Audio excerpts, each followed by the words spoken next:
Welcome, everyone, to Feedback Friday. My name's Nate. I'll be your host for today. For those unfamiliar with Feedback Friday, this is where Tim and I invite you folk up on stage and we talk about your resume or your portfolio. We learn more about you in the context of your goals, and then we attempt to iterate on whatever design asset you're looking to get reviewed at that time. Normally, my buddy Tim would be joining me today. He is off at a professional speaking engagement. He is on stage right now, speaking in front of many people, doing professional things. And I'm bummed we don't have like a live stream to that. We could just all watch Tim speaking in professional atmospheres. But nay, we are here. Warning for all you folk, everything that we talk about today is being live streamed on the YouTube, which means two things. One is you don't have to take egregious notes as we go through all of these things. You can just go back to the video and watch it at a later time. But two, the other thing that means is everything is being recorded and streamed to the greater world, which means if you want to share something with personal details, notably resumes with oftentimes your phone number on there, for example, you may want to censor your phone number before sharing it with the group here. And as we carry on through some of these conversations, I'll ideally warn you before all of that occurs. If you've never been at Feedback Friday before, we do this every Friday, 10 a.m. to 12 p.m. Pacific Standard Time. And I think those are all the disclaimers. Let me add a couple. I see there's some other folk that I need to add to the up next list. But I'm feeling like we are going to be booked for the day. Pavan's the last one. And then we've got Prakash. Prakash is going to be real close to whether we're going to be able to get to you today. Prakash. And then after that is the maker. And I've lost real estate. I'm out of real estate on the queue. If you haven't seen it yet, you can see the queue this way, that way, maybe. And that's who's up next. Oh, you've probably got me on full screen. It's down there, isn't it? All right, let's go ahead and get started. Tachisoma. If you're out there, go ahead and raise your hand so I can find you more easily. And then hopefully I've got whatever asset you're wanting to share today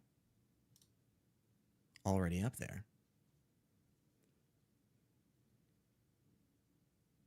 There you are. Invite to speak.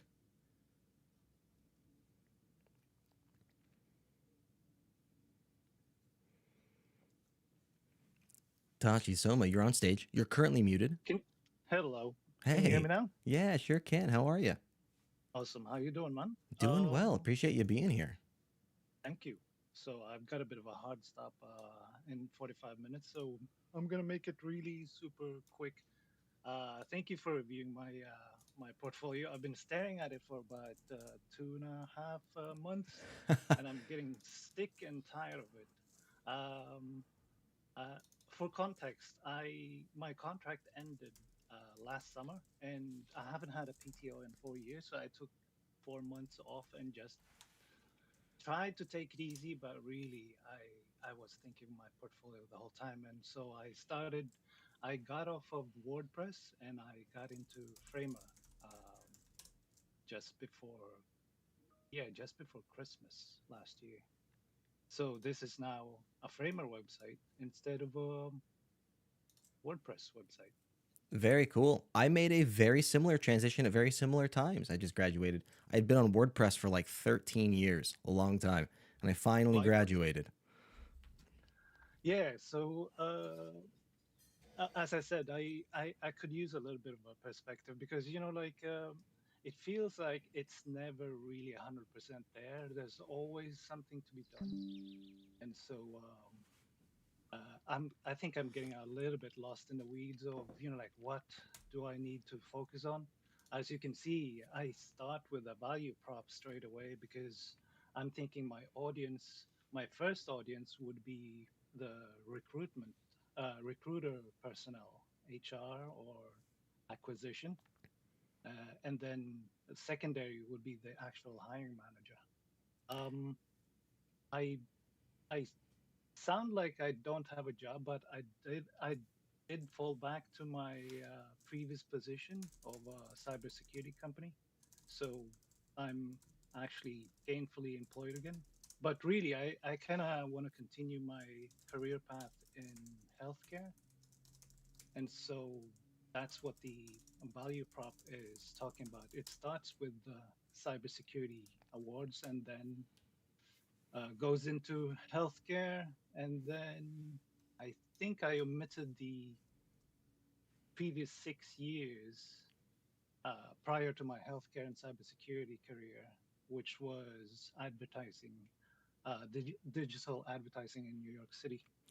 Yeah, hey, let me pause you real fast. Tell me more about your goals for this phone call. So I'm hearing your goal is to pivot back to healthcare, and what are you Yeah. looking to get reviewed today? Um, Really just to get a hook for to raise interest and get a conversation with a hiring manager. So Are you my applying for goal jobs here, currently? yes, I'm still sort of looking because I ideally I want to either break into my ideal position would be like a designer at CrowdStrike. My mentor is the VP design for CrowdStrike, and so I'm seeking to wow him with a little bit of a refreshed portfolio. Got it. I'm unfamiliar with CrowdStrike. Are they in the healthcare space? No, they're cybersecurity. Oh, They were the ones who caused the day zero crash last year or the year before that. The whole world went out on an I outage, remember and that. Yeah. people, yeah, that was them. All right. Excellent. What you say you're applying for jobs. What current titles are you applying for? uh, Either product design or senior product design, but obviously it's all interchangeable with UX UI, and so I'm applying for that as well. But it really depends, like if the position looks like it's, like how job descriptions are, it can be in overlapping, and so when they say product design, for example, they're obviously looking for strat, uh, but if you read the fine line, it's like 80% UX UI execution and like strategy, product strategy Right. is only, yeah. So it really just depends on the job description, and you sort of got to suss out if they know what they're talking about and if they've or if they've just written a blanket statement, sort of like a general statement. Sure, I'm with you. Okay. I think I've got enough context here. This is the correct website that we're looking at. Yes, yes. It sort of redirects from the WordPress to the current framer. So I still have WordPress because I need the content, but yeah, this is redirecting to Framer, and it also catches, like crawlers, bot crawlers. They get stuck on the Roma Lagmai, but humans go straight to the Framer website. Got it. Okay. Hey, what should I call you? Rommel? Rommel. Pleasure. Yeah, Rommel. Excellent. Cool. Let's take a look here. You have already mentioned a couple of things that align with some of the mental models that I like to prescribe to. You talked about the personas that you are attempting to navigate and target. You mentioned recruiters, hiring managers. There's a third one I'll throw in there at some point as well. okay. But I think your mindset's in the right place of priority number one, recruiters, priority number two, hiring managers. And they're looking for unique things here. Let's do a quick overview. The value prop at the top, I'm a fan of starting with value props. I'm going to read that more in depth here in a second. We scroll down. These are what I assume are case studies, but Yeah, I'm not entirely sure. Profile, a creative technologist. I see these as being case studies. yeah. Some more design stories. Let's see. See work. I'm at a moment, I'm not super confident that I'm actually seeing case studies, but I do see the work tab up there. Gutenabend. Yeah, those are. Okay, get in touch. Let's go to work, and that's another page. Okay, yeah, slash work. So this page super clear that these are case studies. Is this the same? Is As this section on your homepage? Is this the same? Are these the same links? uh, Yes, the case studies are basically the carousel that's currently scrolling. I see, but the stuff around it is different from that of your case studies. Yeah, that's about me. Got it. Okay. I start with me. Sure. Okay. Uh, yeah, Cool. and then sort of like a fun fact at the bottom to get the conversation going. So that one is randomized for each and every. It's a generic footer, but it's randomized on each and every load. Got it. Okay. Cool. Let's take a look at the value prop. Convert insights to outcomes from scaling multiple award-winning cybersecurity platform, recognized for innovation usability to optimizing healthcare diagnostic workflows to reduce time to result for clinicians. I've built and governed design systems that improved consistency and sped delivery, the ultimate and ultimately built user trust. Cool. Your value props, the mindset here is in the right place. Um, Value props, let's cover a couple of foundational things here. Value props, by definition, typically talk about four things: who you are, like what your name is, what you do, and then it goes into what's the niche you are attempting to target, followed by the benefit that you can provide that organization. Oh, okay. So at the moment, I'm taking a look at this value prop, and you are attempting to do a lot of things. It feels like it's positioning you as a generalist toward, like, hey, we mentioned cybersecurity, we mentioned healthcare, governing systems. So, like, we're hearing words that feel like they're tech adjacent, but for a recruiter, the priority audience, I'm not sure that they would see your goal of product design Uh, duplicated in this value prop. I'm trying to think, could we iterate on this value prop? I mean, I can provide a bad example here and then we can iterate from there. Uh, my name is Rommel and I do product design for healthcare. And then I built and I've built and governed design systems that improve consistency, sped delivery. I assist in enabling enterprise healthcare to scale, something like that. So oh yeah, yeah. this is a bad example, or this is a bad draft. But the idea here is, it's got who you are, what you do, for the recruiter. Those are the two like real main things they're after, and then your target audience of healthcare and how you go about assisting in healthcare practices. So the let me pause there. Let's pivot to target audiences. So we talked about recruiters and hiring managers. Recruiters are folk who typically don't have a deep intrinsic understanding of what you do, and their strategies are typically closer to that of keyword and phrase matching. So they'll look at job description A, and then they'll look at profile A, in this case Rommel, and they'll see if they can match a lot of that vocabulary on those two systems.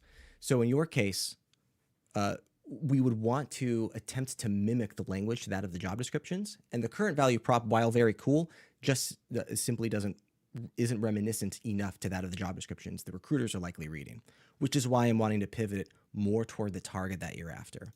So my first draft here, real first drafting and needs iteration, but this is more the language that the recruiter is looking for when they take a look at your value prop. Let me pause there. How you feeling about all of that so far? I I think that sounds like a great perspective. Okay, cool. I I think I think what you're saying. Let me rephrase that. What you're saying is that the two paragraphs that start the website is more about what the outcome has been in the past instead of actually proposing what you're bringing to the table. Ooh, well, I hesitate to argue against outcomes because I'm a real fan of communicating outcomes. Where I'm currently at is I actually think your value prop, the mindset here is totally correct, and like you are describing a lot of outcomes here.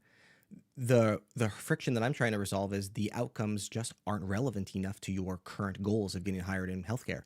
They feel more adjacent to like cybersecurity and then uh, Mm, governing design systems. Like we're close, but we're just not targeting it accurately enough. mm. Did that make any Well, sense whatsoever, or am I just jabbing? yeah, it does make sense when you take a look at just the just like being hired for a healthcare position, but um, I am kind of I'm kind of dual. I'm also trying to target cybersecurity. Ah, I see. And that's so I see. So you've got the goal of pivoting back to healthcare, but at the moment you're targeting more cybersecurity. Yeah, I actually did just start in cybersecurity again. But I am still interested in healthcare, and I kind of want to serve a dual purpose. I'm with you on that. It comes with I love the mindset there. It comes with some sacrifice. So the hurdle then would Yeah, be if you're positioning yourself in a more generalistic nature, nothing wrong with that. I consider myself more generalist in nature. The hurdle then becomes you have way more jobs that you can apply for with much more competition that can also apply for those jobs. So the more you niche down, the fewer jobs you can apply for, but also the greater your differentiation and you beat out competition more typically. yeah, It's just that sliding scale of pros and cons and where you want to be on that list of advantages and sacrifices. So it sounds like you're yeah, positioning yourself more generalistic. yeah. I'm trying to because you know like uh, I can't be changing the website according to whatever currently applying for, That is true. because there there are there are both cybersecurity and healthcare positions out there, and I just don't know who's gonna visit the website. So I'm trying to be a bit of a catch-all. Yeah, totally with you on that. Keep an eye out. I'd love to find a way to measure success for you here. One of the Yeah, fears I have is then you apply for healthcare, they perceive you more as a generalist, and you're going to get outbid by somebody specializing in healthcare. That's my yeah, fear, or exactly. vice versa with cybersecurity. So Yeah, just keep an eye out for that. And if your funnel ends up failing at some point, you may want to consider pivoting this and this one. then measuring and iterating from there. Cool, cool. Nice. Um, If it works for you, I want to take a look at your case studies. Typically, the recruiter yes, will take a look at your value prop and then scroll down and find your first case study. They'll take a look at yes. that and then they'll close your webpage after that.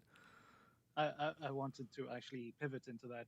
If you take a look at IDEX SmartFlow, that's the main case study that I wanna take a look at, and then hopefully that'll be the like template for the rest of case studies. Yeah, totally. Okay. Let's take a look here. Modernizing clinical workflows for today's veterinary teams. Great title. You're already starting storytelling. To do outcome overview. And so here's the housekeeping. So one of the things recruiters typically look for is they're doing that key phrase matching we talked about. The Yeah, housekeeping stuff here is often a section I don't see on case studies. Real important for recruiters. So you've got it here. You've oh got the housekeeping. Yeah, like these are the sections that are really easy to mimic job descriptions with. So I'm yeah, stoked you've got the housekeeping here. Overview, context, and challenges. Using design to drive roadmap decisions. Good storytelling. Out with the old, in with the new. Design strategy, key redesigns, reflection. Okay, a brief case study. Outcome. So yeah. go ahead.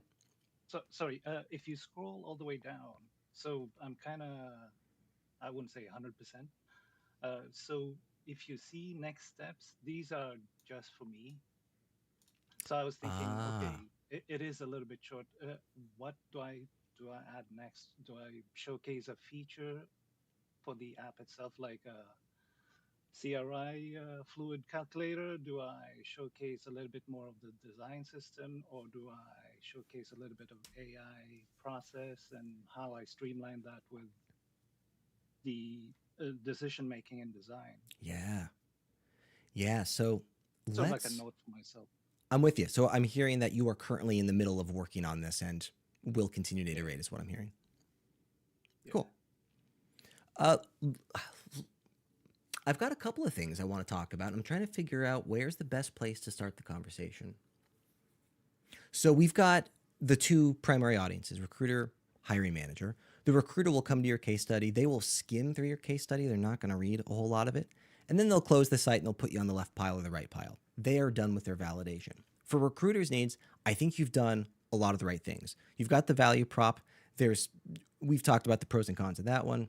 They'll go to your case study. They've got the housekeeping here. And recruiters' stuff is satiated more or less.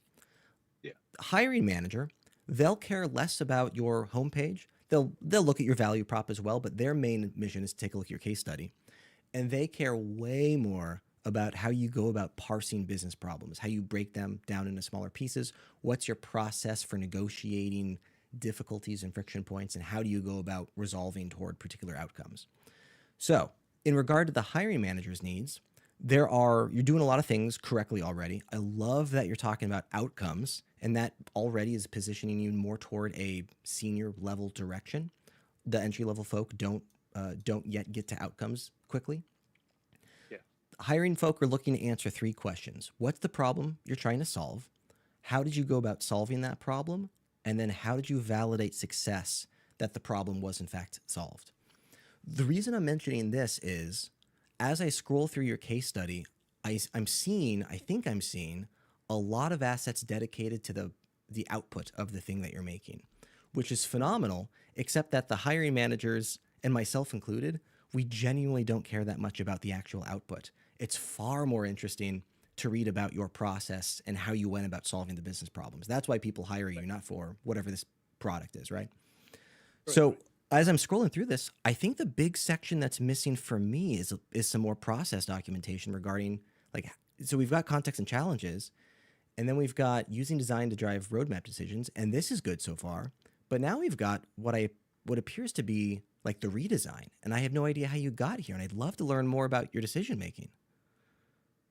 Yeah. Uh, it's the it's the rice table at the if you scroll a bit further up. So basically, yeah, that one. Uh, that fig jam table sort of came to be because I visited clinics, one in New York and one in Iceland and one in Norway. And so I heard a lot of feedback on various things, a long list. Uh, but then I came back to the team and I set up this sort of like scoring where we evaluate different topics like reach, impact, confidence, and then the effort from the engineering team. And so each and every member evaluates the solution or the feature to the left there, and then we set a priority. Uh, got it. Okay. I'm totally hearing you in regard to the process so far. If you're targeting product design and senior product design, do you have more Mhm. assets that describe and narrate the vision that the business goals were attempting to go, as in how you partitioned the delineated the certain business goals, how you broke them down into smaller pieces, why you chose to Uh, focus on these particular things, anything like that? um, I might have some access to documentation. Yeah, sure.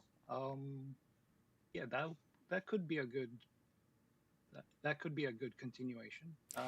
So Would let you me put say that this. Oh, prior I'm to sorry, I the cut you off. sorry? Would you put that prior to the roadmap decisions or after? Yeah, so everything I'm seeing so far, I would love to see more process here, and I'd love to see all of that process before we get to the output. It feels Yeah, like we've got a lot exactly. of output. Uh, not a lot of output, but it feels like in regard to like the percentage wise, it feels like there's majority output photography here, and it's just not that important compared to the process section of things. Yeah. If I were to say this in a different way, if we were to define UX design as a focus towards solving user-centric problems and product design as a focus of targeting and solving business-centric problems, this current case study is targeting you more closely to that of UX design. This feels very user-centric as opposed to the business objective-centric. Is that making? Excellent. How do you feel about that? It feels good. It validates the perspective that I suspected. Like, am I really a product designer? Maybe I'm more of a UX. Mm, And so okay. I could easily just uh, sort of like redesign the content specifically, like how I propose the value. Instead of being a product designer, maybe I should just propose myself as a UX UI designer. That could find success for you there. Yeah, it would be a Yeah, different direction that you would be targeting, but if that's applicable to yeah, your goals, sounds great. yeah. Okay. Note that when I say I've got, do I have my own website open here? I always feel so egotistical opening up my own website. There's a particular mental model I'm trying to pull up here. When I describe the difference between UX and product design and all these different titles, know that this is my perception of how the market understands these things. It's constantly evolving Hmm. and there's no universal definition. So take my mental model there of UX being user centric and product being business centric, take that with a grain of salt. But I think that's an applicable average to what the market is understanding these I as. think so too. I kind of agree with your point of view there. Okay. That's what I'm seeing as well. All right, cool. Let's It's good see. to have it validated. Great minds think alike. Uh, nice. I'm looking at the clock and I've got to move on to the next one, but I want to take a look at one last thing here. We've talked about the hiring manager, the recruiter, the two audiences. There's a third audience, and I call these folk future peers. These are the folk where, so the hiring manager, they'll they'll have all these job applications come in. They'll narrow it down to the top 20, and then the hiring manager will be like, "Hey, coworkers of mine, take a look at these resumes. Who do you think I should look at first?" And it's Mm. those folk that we're trying to target now. And what's fascinating about these folk is they care much more about who you are as a person. Like, if I share a cubicle wall with you for 8 hours, are you going to make my life miserable? Those Oh, people. interesting. Yeah. So those folk care way more about just you as a personality, and they'll probably look more toward your about section. And you've Ah, got some about things, it's kind of hidden, but it's also just not personalized to the direction that I think you have the ability to personalize it. Would love to see like photography of you, your interests, uh, oh yeah, yeah, who you are as an individual that differentiates you from that of other like people. Would love to see personality if you've got the ability to add like an about page and add some of that in. Yes. I kind of started with that footer, but really it needs a whole new section, maybe in between. If you look at the main nav, in between work and LinkedIn, there should be an about section, Yeah, that's exactly where mine is. where like uh, similar to, was it Tim, your other um, Yeah, co-presenter? yeah, yeah. Similar to what he was talking about, like you have work stuff that you want to show as a professional, but you also have the other aspect of your design side where you're just fiddling around with certain things, you're experimenting, and that could be the section Sure, between love that. work and LinkedIn. Yeah, Yeah, but yeah, I kind of started with, okay, let me just give a quick hit in the footer, sort of like leave sort of like a fresh fun fact in their minds after they've gone through the yeah, yeah, yeah. Fencing yeah. school, fantastic. Right on, man. Yeah, and the other reason I like to talk about that third tertiary audience of future peers is that we know in current marketing conditions the absolute best strategy for getting a goal or for getting a job is through referrals, and the Yeah, about page massively accelerates referrals or the ability to gain referrals and build those relationships for referrals. So that's why I tend to absolutely, hone in on them. absolutely. Rommel, how you feeling? There's Good. certainly more to talk about. We could talk more in depth about your case study. If you feel Oh, like coming back, happy to talk more deeply in about any of that. Do you feel like you've got some actionables to work with right now? y- yes. I'm not sure which. I think I would go for the documentation. Did we settle on the order?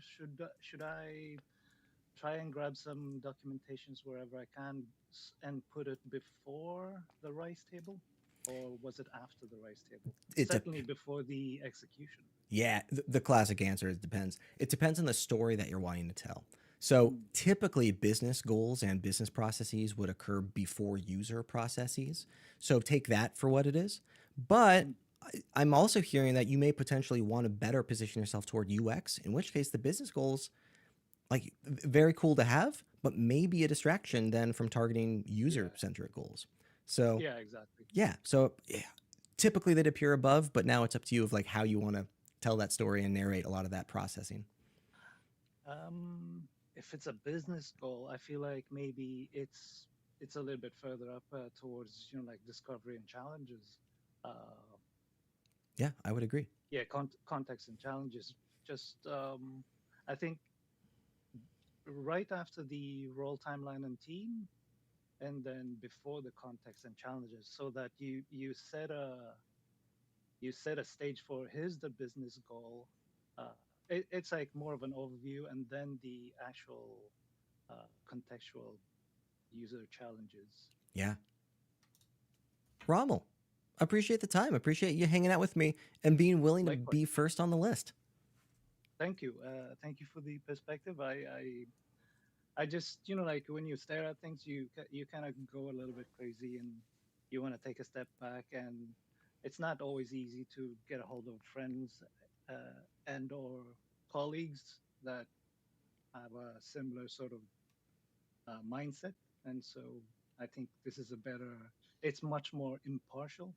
So, because you guys don't know me, so it's good to have a neutral eye. Yeah. Hey, appreciate the kind words. Appreciate talking with you. Thank you. All right, take care. Have a good one. All right, moving on the list. Who's next? Let's take a look here. We've gotten through Rommel. Prakash, are you out there somewhere? If you are, raise your hand. Let's take a look. It looks like we're looking at a Behance. Rommel, there you are. Or Prakash, I mean. Prakash, sent an invite your way. Hello, how are you? Hi Nat, I'm doing good. How are you doing? Doing well, man. Appreciate you being willing to hop up here and chatting with me. Tell me more about, give me some context about you and what your goals are for this call. Yeah, just right again. Myself, Jay Prakash. I've been working as a mentor in an institute in India. Okay, currently I'm willing to change my job into designer as a UX and UI designer, and I'm looking to strengthen my portfolio where a portfolio that meets 2 years of experience in the industry level. So apart from my UX and UI designs, I do have a 3+ years of experience in graphic design. So your words, Nat, please. Got it. So you're currently working as a graphic designer and you're looking to pivot to UX. No, no, no, no. I'm currently working as a mentor. I see. Currently working as a mentor. You've got 3 years experience in graphic design and you're looking to pivot to UX. Yeah, and I'm taking UX also for the Well, students. Prakash, I lost you a bit there. You sound very distant. Like uh, graphic and UI UX for the students. Prakash, it sounds like, I'm so sorry, I can barely hear you. It sounds like the mic just moved 20 feet away from you. Sorry, 10 meters away from you. The uh Good the you hear Imperial. me now? Good you hear me now? Oh yeah, welcome back. Hello. Yeah. Actually, I have a 3 years of experience in graphic design. Apart from that, currently I'm teaching graphic and UI UX design for the students. I'm Prakash, you mentoring. faded away again. Again, I can barely hear you.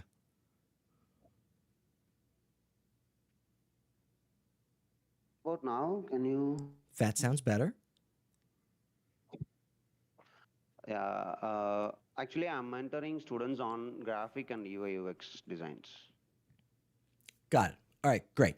Tell me about tell me about your goals for this call. Sorry.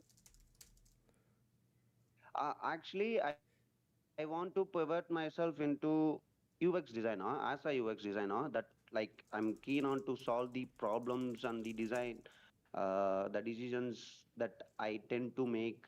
Like I led the users to take and I make the conversions of the business. It's like bit of interesting going forward. So I want to try like I want to change my job into a UX designer position. Got it. And you're currently applying for UX positions?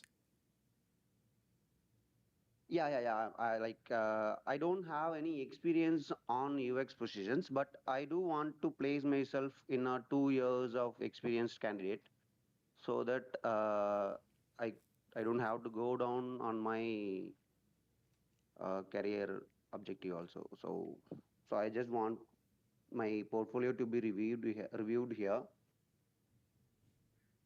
Sounds good. Let's take a look. So, if you're listening to the last call, we talked about the three target audiences: recruiters, hiring managers, and then future peers. Uh, you currently have your documentation in Behance, and Behance is a lovely tool for showcasing work and output creation. It's less of a fancy tool in regard to showcasing you as an individual. Do you have, are you in motion of moving toward a personalized website of some kind? Yeah. I'm totally into that. I was listening last two feedback Fridays. Like you are mostly emphasizing on that thing. So I just starting to code my own website using Tailwind CSS and HTML and CSS. So I think it will be ready in a week or two. All right, perfect. So don't have to, I don't have to talk about that. You've already got that in motion. Let's take a Yeah, look at yeah, yeah, your, yeah, yeah, yeah, yeah. perfect. Let's take a look at your first asset here, and it looks like a case study. Shubi Footwear Shopping UX. Hey, tell me, oh, never mind. Never mind. We talked about it. A project overview, objective, duration, role, tools. There's the housekeeping stuff. Good. Online footwear buyers face recurring pain points. Phenomenal title. So, something we didn't talk about in the last case study with Rommel that we were looking at is with the hurdle that most, how do I describe this?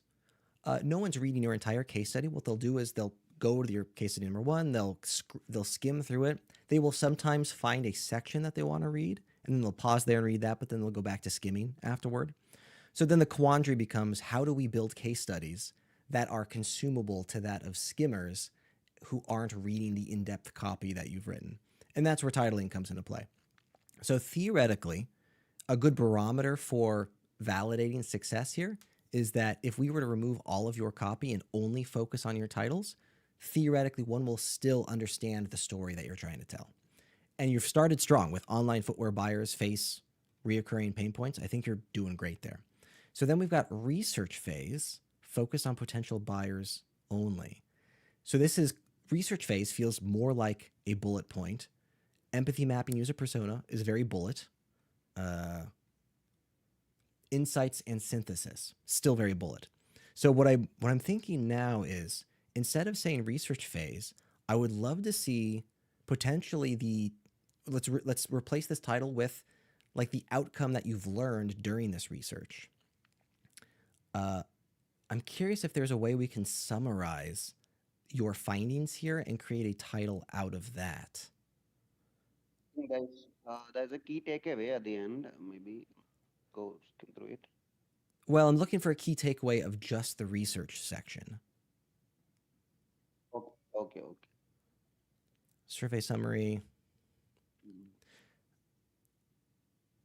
So, like, I'm looking at insights down here. Even titling this section one of these insights is a better storytelling element. So, like, if we were to replace research phase with 63% abandoned carts due to size confusion, and then you were to dive into the story of like all the other research that you've done, that's already telling a better story and narrating the user through your case study. Love titles like that.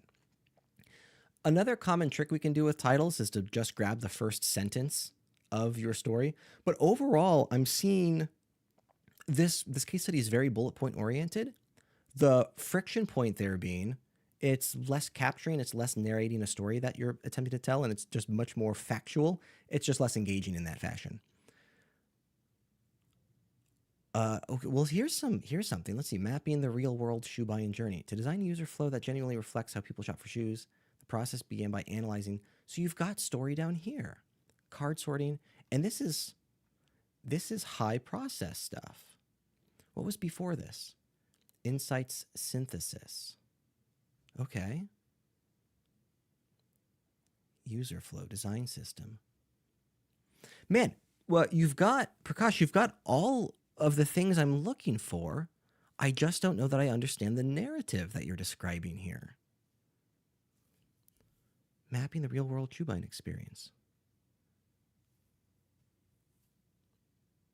Hey, Prakash, are you familiar with the utility Notebook LM? Uh, no. It's a funky one. It's a I have heard trick. you say it. saying that. Okay. It's a trick. So Notebook LM is a Google built resource that attempts to train an AI on just the content you provided. I think it was more designed as a student tool where they can like add all their notes in there. They can utilize AI to digest and output things. It's really fascinating to throw case studies at Notebook LM and then have it generate a slideshow. And in those slideshows, it attempts to retell that same story. Now, yours is a little tricky because it's a Behance link, it's just an image. Normally, I can tell Notebook LM, just take a look at this thing and consume that data. So I can't do that with yours because it's all imagery and the text isn't readable. Though with AI, like who knows how long that's going to Oh, last. okay. Okay. Yeah, but if you're interested, I want to show you what the outcome of Notebook LM could look like because I think this is going to assist a lot with the storytelling aspect of your case study. So I have a case study on my website. I put a link in Notebook LM and I said just make a slide deck of it. And if I open up that slide deck, you'll see that it attempts to retell the story that I was writing. So, for example, like here's the executive summary: there's the housekeeping shenanigans, but then it generated all these assets that are retelling my case study, and the storytelling is phenomenal. When complexity hurts people, what a great title! The operational cost of efficiency, a phenomenal title. If you've got the ability, I would love for you to take your Behance project, toss it into Notebook LM, and see how it regurgitates your story, and if that framing of that story is if the framing of the story is more persuasive in regard to communicating the outcomes. How are you feeling about that? Do you feel like are you able to pull that experiment off? I think it would do. I would do, yes. No issues. Yeah, let me add. Here's a link I'll to just Notebook try it LM. and There's a link to Notebook LM for all the other folk in the chat who want to give this a go. Super fascinating. So the friction point that I'm mostly having in a case study is just the storytelling. I'm a little lost on what the overall arching goals are and how the rest of the process had achieved those goals. okay, okay. I reduced a bit in a case study. Okay. Yeah, take a look at that. I think that's going to get you some distance. And then we come back to some Behance friction, where I want to learn more about you as an individual, but Behance doesn't really enable me to do that so much. But again, we've talked about that because you're building a website, so you're gonna solve that portion too. Yeah. It will be in a week or two. It will be Perfect. ready. I'll come there with my website next time. Okay, cool. I'm looking at the clock. We haven't been talking a long time, but I don't. So in these calls, there is so many things we could talk about. I My goal is to never talk about all the things. My goal is to talk about like here are the top 3 things that you need to do right now to like iterate quickly and then better it really fast, and then we can come back and take a look at it another time and work on the next top 3 things. In regard to the top 3 things for you, I think in this case it boils down to top priority is website. Second priority is case study storytelling. And that can utilize the Notebook LM trick that we talked about, and then navigating your titles to do more storytelling, and then adjusting the content to express that story. And the rest of the content is here. Let me say it this way. The case study you have feels like a phenomenal first draft on your case study. Like you've got all the information. Now it's just finding a way to communicate it in a persuasive way. So you're in a great spot to be because you've done all of the hard work already. Now it's just the storytelling. I think Notebook LM and adjusting some storytelling elements here are going to take you the rest of the distance. How are you feeling about that? Yeah, I'm feeling good. And then we've got a website. I would love for you to come back and we can take a look at the other stuff, like your about page, the value prop, the assets that you have on your about page and homepage. We can take a look at your other case studies. Does that sound okay with you? Yeah, that sounds okay with me. But can I review my resume if possible? Just around 5 to 10 minutes. Like if it's Yeah. okay or not. Well, we've already been talking for 16, Like and resumes don't- typically take at least that amount of time. So I'd love for you to come back and share the resume. Is that okay? Okay. Thank you for time. Yeah. Prakash, really appreciate you hopping on here and appreciate talking with you. Yeah, thank you, Nate. Okie dokie. Next on the list, Himani. Himani, you out there somewhere? Oh, you're so far ahead of me. Look at you, so fast. Himani, welcome to the stage.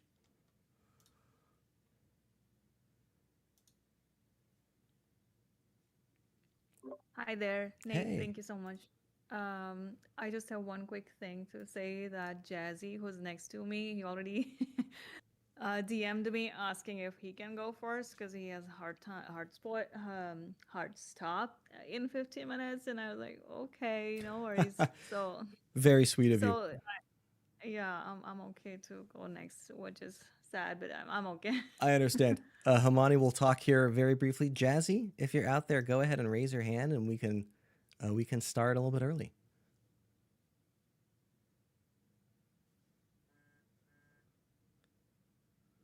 I found you. Invite to speak, and there should be a prompt in your screen now, asking to speak on stage.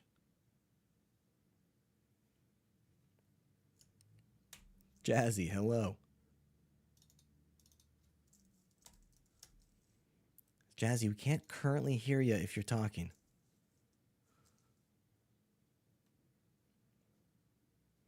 Oh no. The time crunch followed by technical hurdles. It's just the worst feeling.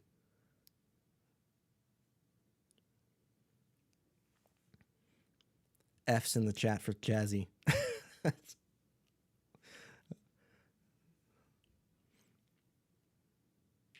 Jazzy, I know you've got a hard stop here. I'm going to hang on a bit longer, and hopefully you can resolve whatever that hurdle is.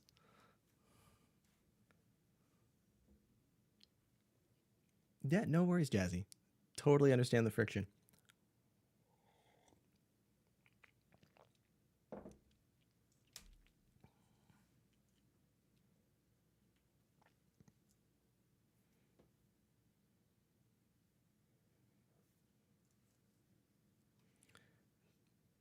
Jazzy, I'm so sorry. If you're not able to get your mic work, I'm gonna put you back in the queue, of course. And if you're still around after the next one, would love to chat with you, and maybe you can figure out some of the technical stuff at that point.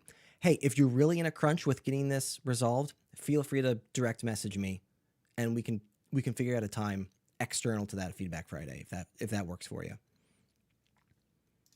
No worry, Jazzy. Totally understand. It's the worst, right? All these technical shenanigans. So much stuff to figure out. All right, Hamani, come back in here.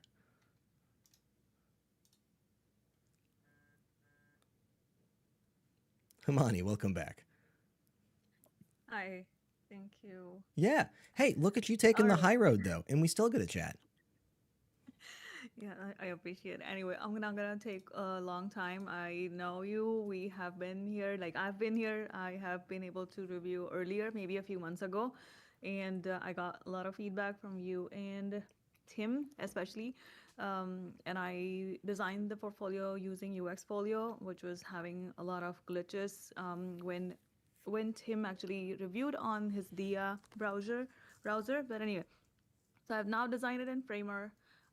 What I'm looking for is I am a senior product designer. I'm looking for the roles which are like aligned to my experience, which is like I've worked on retail as well as web applications, and now also completed my AI product design course literally last month, and now exploring opportunities where I can design web applications as well as do the retail, which is like checkout experiences. I have been working on those. So yeah, that's just to summarize what I have done and what I'm looking for.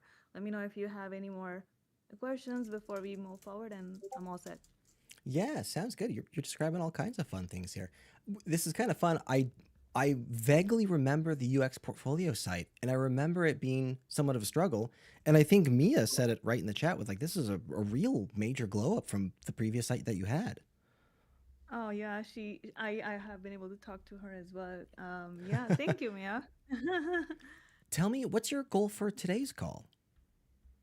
So I would like you to review one or two case study only if we can. Otherwise, one would be fine.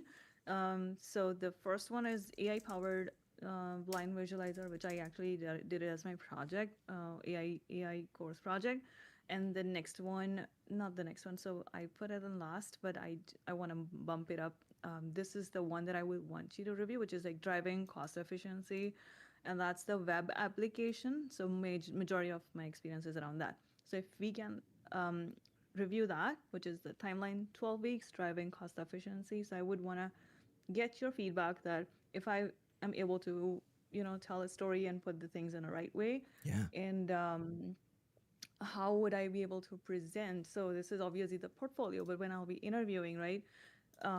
What should I be talking about? What would the hiring manager would be more interested to hear in terms of quickly summarizing what I was supposed to be delivering, and what was my design process, and what I know, that whenever somebody asks, "Hey, what's your design process?" The answer cannot be straightforward. It depends, Oh yeah. right? So if you can just help me out with, how we phrase it depends, meaning like obviously it's on the scope side, the timeline, the constraints, and everything, right? Help me understand if I'm like missing out anything. Yeah, sounds good. So I think I'm hearing you want to take a look at case study number 1, but maybe also take a brief look at case study number 3. Three, yeah. So three would be my priority right now, but Oh, okay. you can pick. You can pick if you feel like you want to No, let's. I review want to look some. at the. I want to look at the priority. Note that other recruiters, hiring managers, they'll look at case study number 1. So if this is Yeah, the then priority, let's. we just Yeah. want to scoot it Okay. up. But it sounds like you're ahead of me there. Yeah, okay. Cool. Thanks.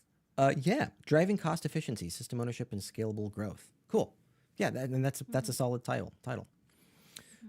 A revamped Thanks. web application. There's the housekeeping shenanigans. Great. About challenge the TLDR. Solid. Yeah, yeah. Core problem. So you're teasing the outcome, which is great, Mm-hmm. or in this case, the output. But then you've got outcome down here. Uh-huh. Yeah. Mm-hmm. Core problem. What I learned. Okay. What I learned. All right. That's higher than expected. Business impact.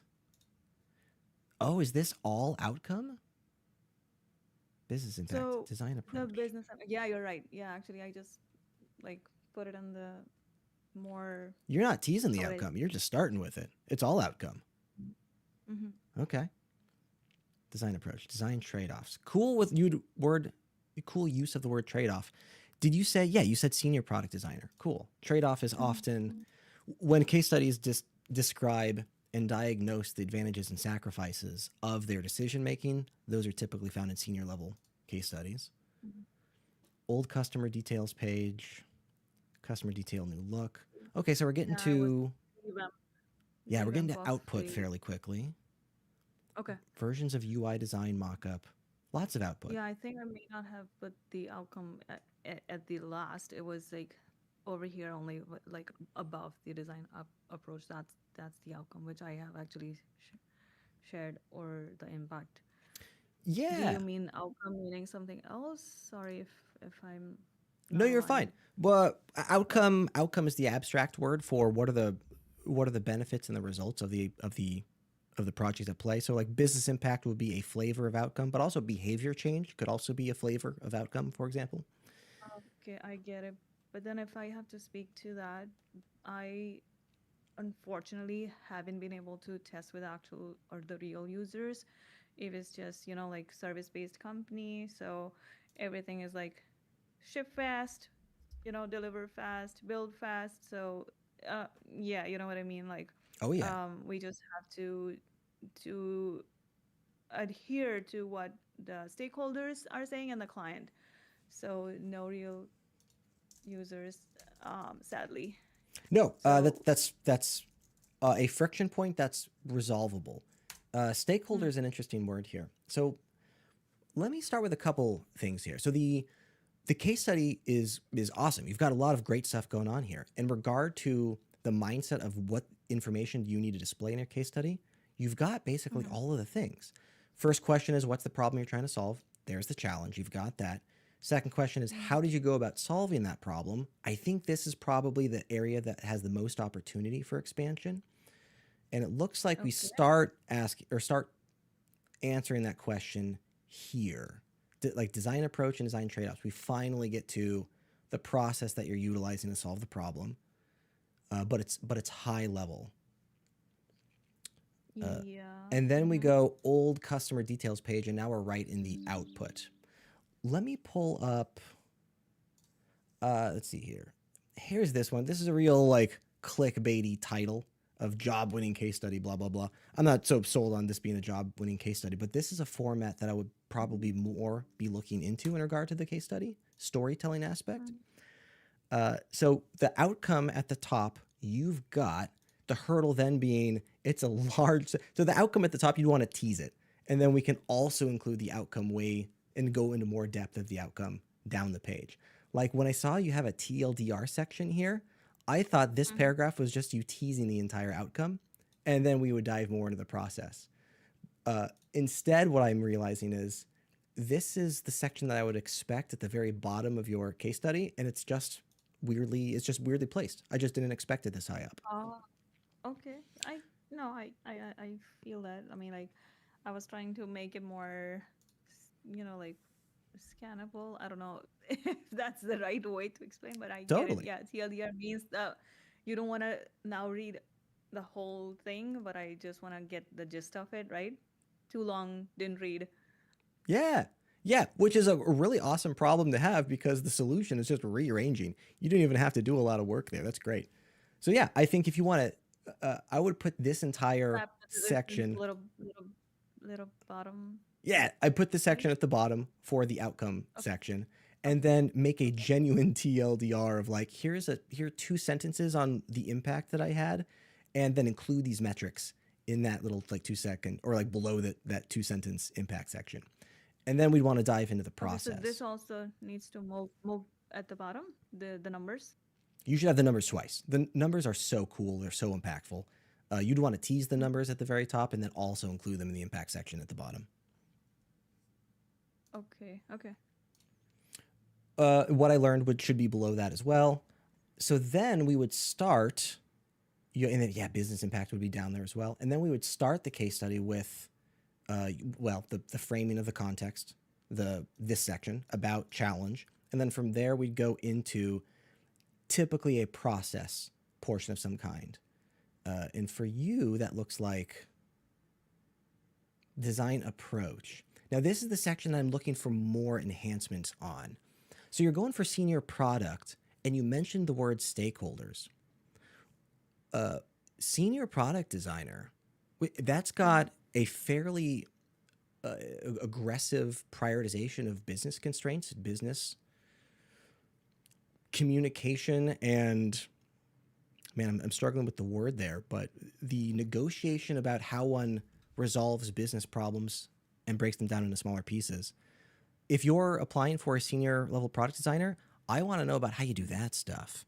The output, I genuinely don't care that much about because every application is different. And Like if there are ambiguous problems, but you are like putting in chunks and trying to understand what are the different types of problem that we are actually dealing with. Is that?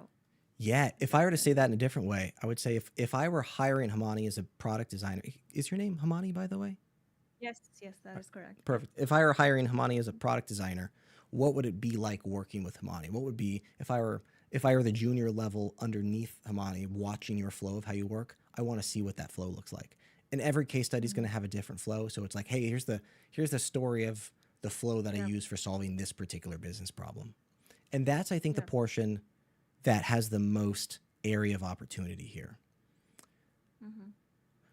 You mentioned the word stakeholder, and stakeholder is fascinating because in a senior level position, you're having to navigate a lot of that. Stakeholder management is so impactful and aggressive and huge, particularly, and I think you're describing that this project worked under an agile high iteration flow. Is that sounding right? Oh, absolutely, yes. Yeah, I'm a big fan of agile practices. I primarily utilize agile. In fact, I really don't utilize waterfall at all anymore. But with agile comes heavy stakeholder negotiation and management. If you've got the ability there, Like that's a core competency that's pretty restricted to only senior level folk. Do you have like if you were to able to add a section about stakeholder management, oh my god, that would position you Oh, as like a stakeholder alignment or management, right? yeah, yeah, Yeah. yeah. That would position you as a strategic thinker and for sure senior level. Yeah, I definitely missed that. Yeah, that makes sense. I don't know if you noticed I I typed in your website your case study into Notebook LM mostly because I wanted to showcase it for the last case study we were taking a look at. Uh-huh. But Notebook LM, did you hear my spiel on Notebook LM a moment ago? I think yes. So it summarizes based on the links or the text that you give, right? And it just gives you the gist. You don't have to like go through the whole thing, and it just gives you what's the summary out of this. Is that correct? It can do that. I'm asking it to do something Okay. different. So what I said was, Oh, hey, take this case study, make a slide deck out of it, and I did. Okay. I'm curious to see how it is attempting to tell the story that you're attempting to tell. And it is Okay. fascinating watching how this thing works. So driving cost efficiency and system ownership for Superior plus propane. It's so a couple of caveats for you. It will consume some of the content that you've written. All the imagery we're about to see is fabricated. So you have to take it with like this is the idea, but the imagery can be ignored, more or less. Okay. Executive summary: moving from vendor lock-in to operational independence. The challenge, the solution, and here are the metrics that you were describing. A 70-year legacy constrained by technical debt. What a phenomenal title! Did you write that, or was that Notebook LM? Notebook LM. I don't think that I did write 7 years legacy constraint because I did not even know that it was 7 years old. What? So is it making that up, or is that in your case study somewhere? Do you mention that it's 70 years old? No, I don't think so. I mentioned. I think the Notebook LM made it up. What? Oh, did I? High Oh operational God. costs and limited flexibility updates customers for over 70 Oh years. Look at that. no, then it's my mistake. And I. Oh God. Okay. No, Yeah. I don't think it's 7 years old. Solving Maybe for three not. distinct roles with intersecting needs: speed versus reliability, continuity, strict permissions. See, this thing is so good at storytelling, UX principles, designs, and strategic lever. So all this to say, this is its attempt at telling your story. And if any of this you're finding better at telling the story, you can just adopt whatever their solution was. Phenomenal for Okay. like case study iteration and storytelling. Oh, okay. Yeah, makes sense. I'm definitely gonna have to try that. Yeah, that's a fun utility to utilize, free for everybody here in the chat, totally free to use. And I have a link to it in the chat somewhere a little bit above. Overall, your case study's looking good. The language that you have in here, particularly this business impact section, totally providing a senior level oriented method of thinking. You mentioned that you worked in a high iterative format here. High iteration or fast iteration comes with a myriad of advantages and a myriad of disadvantages. And I would love to learn, like you say the word trade-off here, certainly a methodology that has trade-offs. I would love to know how you negotiated those trade-offs and how you utilize that format to build this product. So if I have to talk about it right now, just for a quick No, you under don't have to. 30 That was, seconds. yeah, I'm communicating that if you had a section dedicated in this or your case studies content talks about how you navigated that structure, such a fascinating read.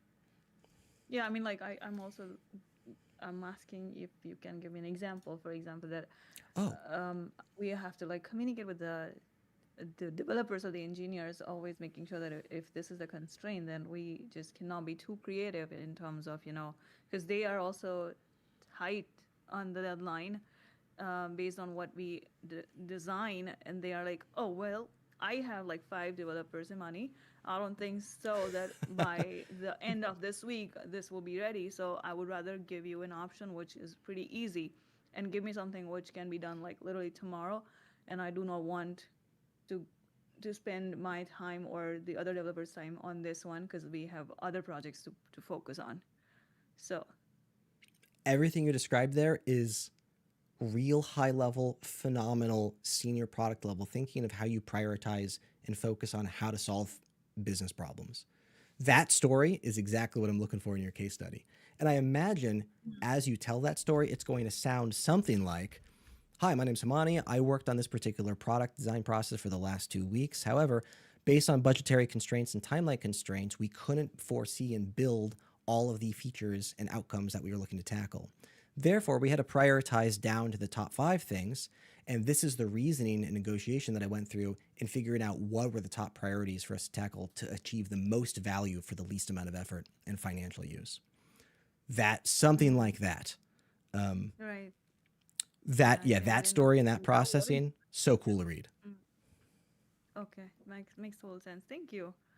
I'm Yeah. definitely gonna add that. Real easy. I'm glad this one's.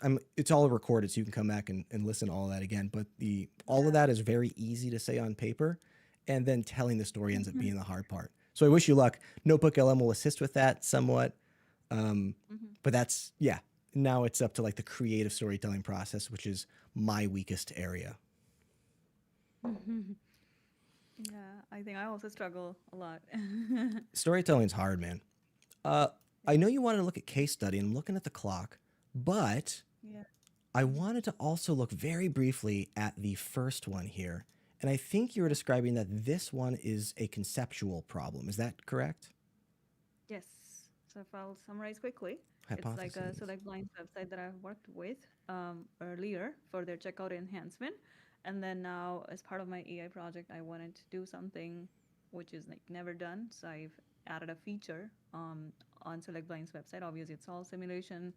Everything's hypothesis, or I would say like not true or not real, but I wanted to make life easier for the users as well as the business, where users are struggling to actually visualize how the blinds or the shades or the draperies would look like on their window, and the business are struggling sometimes to provide that kind of how would I say feature or example or that kind of but yeah, they are actually struggling to also, for the same reason they are having the returns, a lot of returns. So yeah, I just tried to solve that problem by giving that kind of feature where the AI will collect the preferences of the user by asking certain questions like budget, the type of shade or drapery that they're looking for, the color choices, and everything. And then based on that, AI will actually look into the product details, which I are heard the the data that AI they feature. have on the website, and they're going to AI is going to try and match based on the user preferences and the data or the products available, and then they're gonna suggest that this is the top AI match based on your preferences. Cool. Yeah, cool. I agree with you in regard to swapping the third case study as the first case study and prioritizing that one. This one has a lot of the artifacts that I'd be looking to see in a UX design portfolio. The consequence that I'm potentially looking at is that it's following a linear approach to UX design. Nothing wrong with it. It just happens to be more typical to that of lower candidates, lower hierarchical candidates than that of senior. So if your goal is to if your goal is to continue applying for senior level positions, this just positions you at a lower level than your other case study. Oh, okay. Is that the ordering of the things that I've put in, or I'm sorry if I'm not following. Yeah, happy to dive in more depth. This follows this flow of UX follows the, I don't know what to call it. It's like the linear formation to that of product design. Like for example, if you were to take a boot camp, actually you took a boot camp. Didn't you say you finished a product design course? Yeah. If Like 6 years ago, I took the UX a while ago. boot camp. Gotcha. Yeah, Yeah, cool. I'm going to speculate that in that boot camp, they taught you a UX process that was something like how might we statements, empathy mapping, personas, user flows, wireframes, low fidelity, high fidelity wireframes, mock-ups, prototyping, build. Is that process sounding similar to? Yep, absolutely. Yeah. Perfect. Yeah. So the hurdle, that is a phenomenal flow to know. I think foundational wise, that's the correct foundation to understand when learning UX design. The hurdle with that particular flow is that it's very theoretical in nature, and no project in the real world will ever follow that sequence of steps. Yeah, absolutely. Right. So the fact that I'm looking at this case that I'm seeing that sequence A says it's conceptual, and then B says it's not understanding that this flow is typically not found in the real world and is now Mm. intentioned toward more entry level or novice level ways of solving problems. The first case study we Oh. looked at didn't suggest even remotely close to any of that. Hmm. Okay. Get it. Okay, that makes sense. Then I might have to just. But I'm like, e- I don't I mind did you not having it on communicate with here. the engineers, and it's just all whole and soul me for this particular project. So I'm just trying to think, how would I how would I put it in a way that doesn't look novice or not senior. What uh, I don't I don't think you need to rewrite this case study if that's what your concern was. I think it's applicable and appropriate to have a case study like this on your portfolio because it showcases here are all the possible steps and I know how to do all of them. I would downplay it as the third least priority one to look at though. Hmm. Okay. I'm gonna like your iterative format. The other case that we looked at that was the iterative style of development. I'm gonna guess it looked nothing like this flow.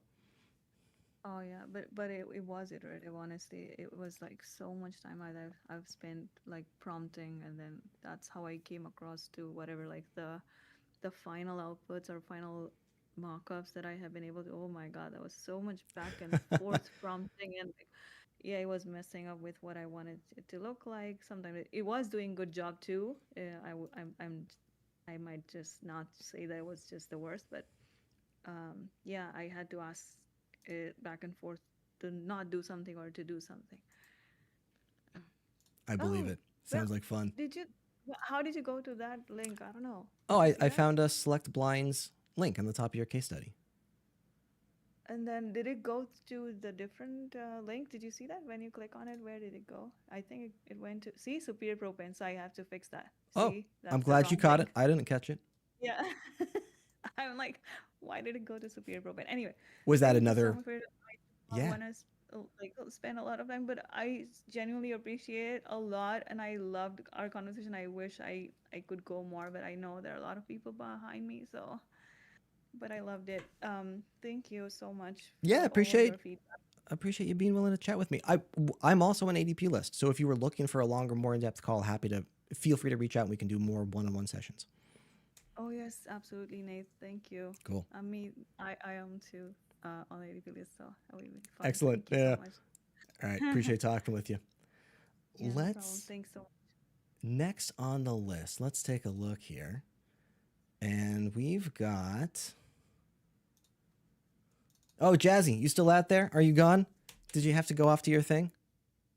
Jazzy's ready. Look at you. Okay, 11:14. Yeah, that's brand new. All right, invite to speak. Hi. Jazzy, Sorry for hello. the technical difficulties just now. And I really appreciate Himani for being accommodating to me and helping me out, but I was having some trouble with the mic. Um, I'm gonna just switch on my video. Jazzy, welcome. I'm glad you were able to figure apparently not only your mic difficulties, but you got webcam figured out as well. That's awesome. Yeah. Uh, Um, Tell me so a yeah, bit just about to context. What's the problem you're trying to yeah. solve and a bit about yourself? Mhm. So I am really new to product design. This is a product design portfolio. Um, my background was initially in fine arts and like multimedia communications. Oh, it's looking a little bit um, not how it's supposed to right now on your screen for some reason. Um, but no worries. Yeah, we'll cover that Um, in a second. and I'm currently looking for summer internships for product design and more so in like the mobile front end product design positions, just entry level or like I mean intern positions over the summer. And I also have a background in marketing, so I think my specialty is on the storytelling end of product design. Um, and yeah, I would love to get feedback on my case study and also just the strength of my portfolio site, and also any tips that I could um, get to improve on it. But Yeah. yeah, really nice speaking to you. Yeah, appreciate the kind words here. So background in fine arts, background in marketing. My background's in marketing. We're marketing buddies. Ooh. Summer internships for PD, mobile front end. When you said mobile front end, are you describing development? Um, no. I mean like I guess the visuals or like what the consumers see in product design. Got it. Cool. And your And goal is, oh, go ahead. yeah. And also how I got into product design was through um a what is it called? It's like Snap Academy. So it's a program by Snapchat, which is over the summer. So I did it last summer for 9 weeks, and I learned like everything about product design in the program. So yeah, I'm very new to it. I'm trying to learn as much as I can about it.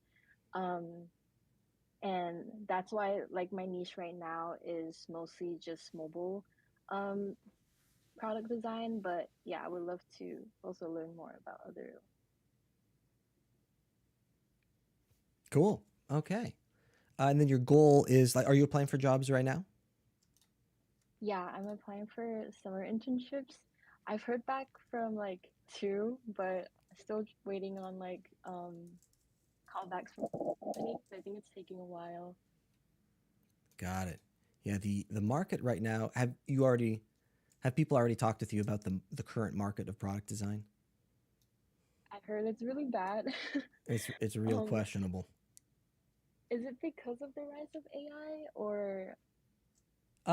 No. I mean, there are factors with AI. Markets Mhm. ebb and flow, and in general, tech, regardless of product design, tech at a high level is it's because of COVID is the quick answer. Tech had a massive employment boom during COVID, and now it's starting to regulate. And I haven't looked at the stats in a long time here. Where's Everyone in chat is talking about the bad job market. Yeah, this is the layoff chart, and this is specific to the United States and specific to Oh, tech. But you can see in Q1 2023, this is January in 2023, we had all the massive layoffs, and you can see it's waning since then. yeah. So theoretically, markets are slightly improving, is the rhetoric and gossip I've been hearing along the No. streets. But if you're in the United States, there's also speculation to that of a recession upcoming. So anyway, not to be too depressing on the chat. Cool. So I've opened your website in Zen. It's a funky browser. It runs the Gecko engine. It's Firefox. But I if I see. open in an Edge, is this more akin to what you were expecting to see? Um, are you sharing it right now? Yeah, am I not sharing my I screen? don't see. Yeah, I can see it. It's Oh, still not but you only see yeah, I think I what? have to fix my website because I was pretty new to Framer, so like I didn't know how to fix like the layout for different dimensions for screens, and I tested on yeah, that's how I think um one of the Hang on, I can drug fix it. women Uh, posted a screenshot of how it's supposed to look like. yeah, I thought I was sharing my entire monitor, which it says here I am, but for some reason you're only seeing the Oh, okay, Zen okay, that makes browser. sense. I don't know. But the whole monitor is set to being shared. I have no answers for you there. So we're just going to look at it in Zen today, which is a funky one. Okay, that's okay. The other factor is I'm looking at this on a 4K monitor. I think my resolution is 3,800 pixels wide. It's a big boy. So that comes with some variable Okay. too. Yeah. All right. So let's, if it works for you, let's go through the content, and I'm going to ignore some of the aesthetics here, if that's all right. Okay. Yeah. Cool. In regard to portfolios, there's a lot to talk about. Your summer internshipping goal, I'm tempted to do more of a shallow level overview of your portfolio. Do you have a resume as well? Yeah, I do. Now, happy Actually, to take a look at that. it's That's supposed to be in the icons. Do you see next to my design for empathy title? next to it, it has Yes, like little I icons. see them. Yeah, They're my hiding there. resume is over there. Okay, well, let me ask you: are you open to sharing your resume? Is that okay with you? Yeah. All right. And then we are live streaming and recording on YouTube. Is there sensitive data on your resume, like your phone number, for example, that you don't want shared with I the? do. I think I do have my phone number in there It should be on actually. there. Yeah. So if you don't want that shared, we won't take a look at your resume today. Um, I would love to have you look at my resume. Is it fine if I maybe take a screenshot of it and then Yeah. send it in chat or something? Yeah, that's great. Okay, let me do that real quick. Cool. While you're doing that, I'm going to scan through your portfolio a bit. Okay. Project walkthrough. Yeah, for the folks in the chat, I like the Zen browser. It's buggy. It's got some weirdness to it. But Chrome is theoretically rolling out a vertical nav bar. It's currently public in their beta version. I'm still waiting for Dia to come out with the Windows version. In the chat, if you can see. Yeah, I sure can. That looks great. We'll take a look at that. All right. Yeah. Shallow view then. Entry level internship for product design. Have you had a conversation about the title product design versus UX versus UI and the differences between those titles? I wouldn't say like I'm a pro at it, but I would say that like I just know the difference between like UI and like user experience. Like user experience is more like the research and like product development, like the research process to building a feature, and then UI is like, you know, the visuals, right? Yeah, I think that's accurate so far. And product design is like both. Yes. Let's talk about this. Yeah. Here. So this is the mental model that I like to instruct in regard to how these things differ from one another. And the reason I like this model is because it's abstract and high level enough that it talks about the motivations of these titles and less about the outputs and tactics of these individual titles. So you've mentioned UI design, and note that on the very left side, we've got tactical. On the very right side, we've got specific. So this is a graph. UI design, super tactical, very output oriented. You're totally right. These are the creator machines. They create particular outputs, they publish them, and somebody comes to them and say, hey, here's the list of tasks that you need to accomplish. Very executable oriented. Then we've got UX, and note that UI is a subsection of UX. So UX designers can still do UI, but they're now prioritizing, in UX, they're prioritizing user-centric problems. So all the process stuff that you were describing, totally accurate, but their goal is to say, what are the problems that we're trying to solve for the user? Who's the target audience? Then how can we narrow down and break those user problems into smaller pieces? Yeah. Now we're moving further right even still, and product does, like you mentioned, have UX and UI encompassing in it, but now their prioritization is closer toward that of business strategy. And how do we negotiate business problems? How do we break those down? How do I navigate stakeholders, like we were just talking about in the last conversation? And that's, and then if we elevate from there, we get business, but know that product design, we're getting more and more strategic.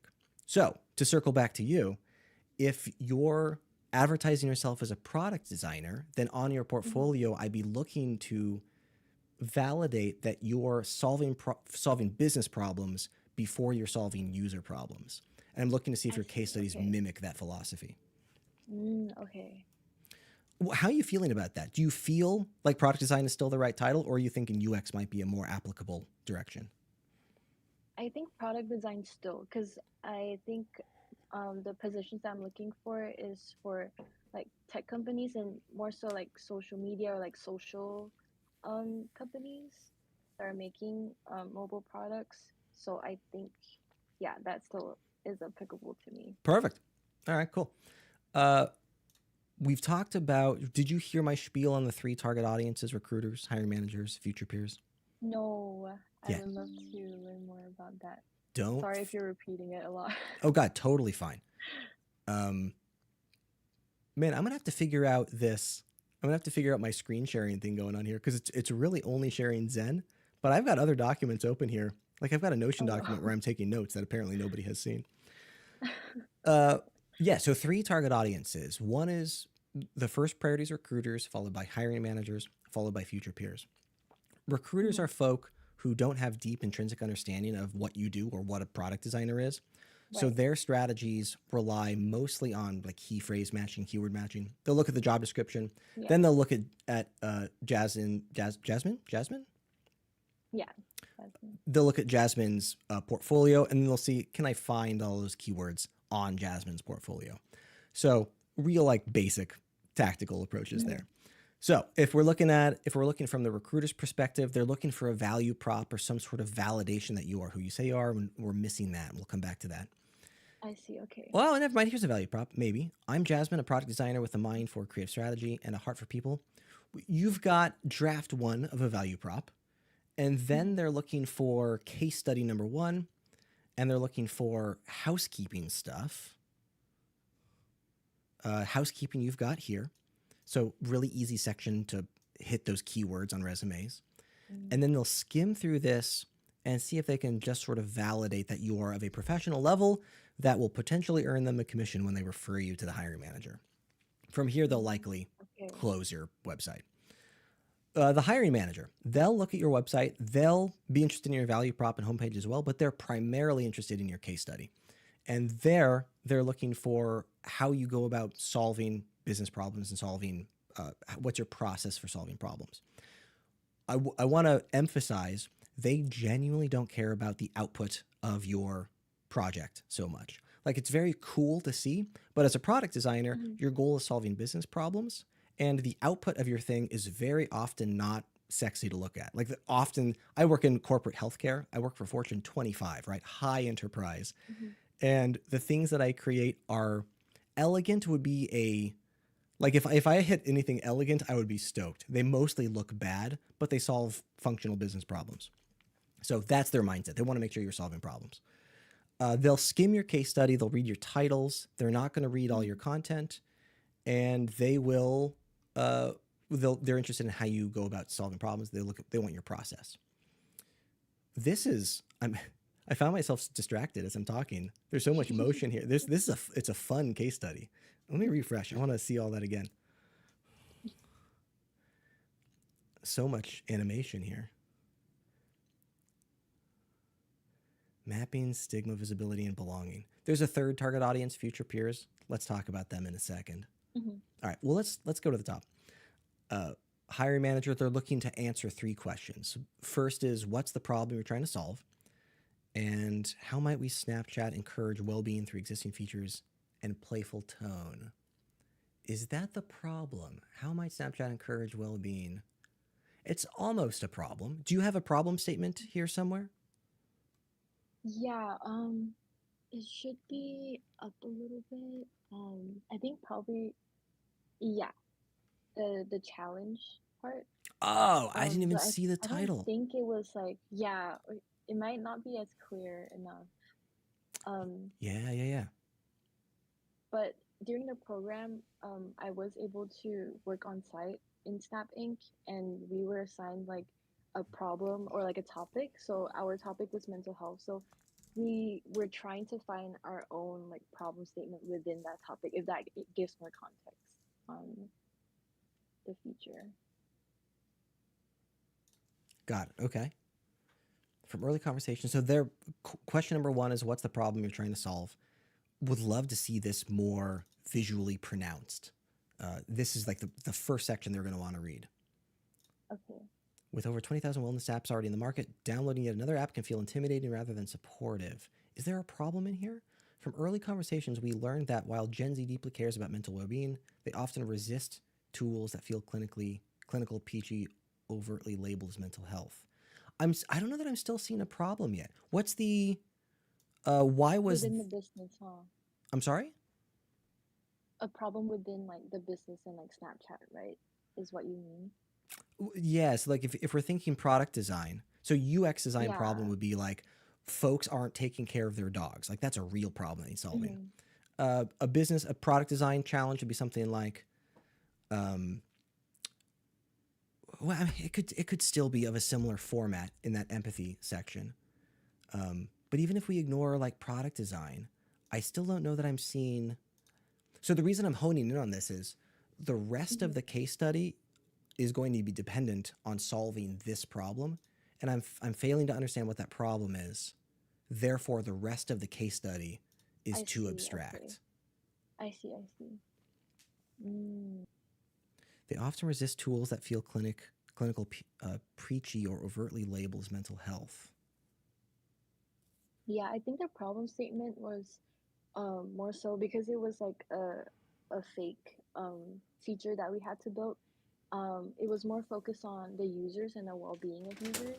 But I think in a business perspective, it could be like um, using um, like existing Snap features to its fullest and honing in on like building engagement and audience retention. Because right now, I don't know if a lot of people uses Snapchat unless if their all their friends uses it. Um, Oh, interesting. but yeah, so that was like kind of what we built off on that I explained a little later. But I think it's good that I'm learning now that it's not like clear enough, so I could definitely reframe it.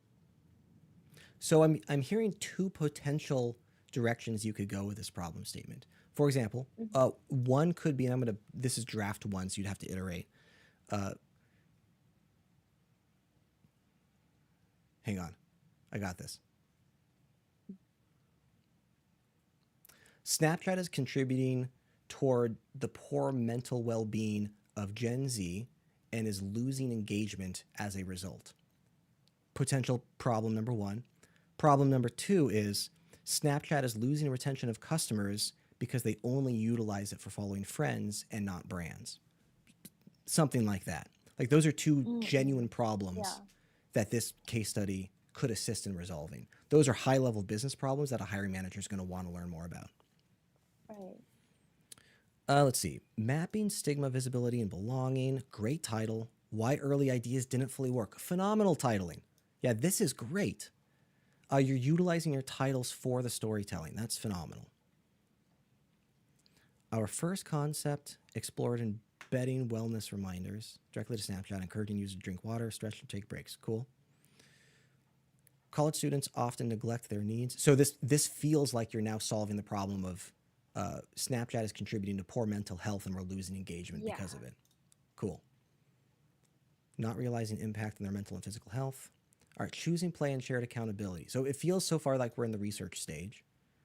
Hmm. Solution and concept direction, habit pets. So now question number two, how did you go about, what was your process for solving this problem? Defining flow and Um, hierarchy. Habit pets allowed users to create. Okay, so the solution you're proposing is something called habit pets. yeah. Defining flow and hierarchy. We focused structure and user flow mapping how habit pets integrates into Snapchat. Cool.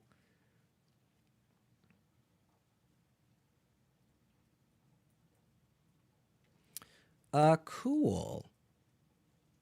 You were targeting internship, right? Hmm. Okay. I mean, this is great for if your goal is internship. So this is a case study that feels applicable to that of entry level candidates, and I would typically place internship below that of entry level. So this case study is already Mm. presenting you at a skill level greater than that of intern.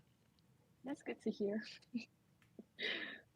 because I really do want a strong case study. I will say that this is also my only case study, which I know isn't good because they want to see more range. So I was thinking of trying to speed run and making a new case study, but I'm not sure. Got it. Got it. Hey, I'm looking at the clock and I want to look at your resume briefly too. Yeah, yeah, yeah. All right, cool.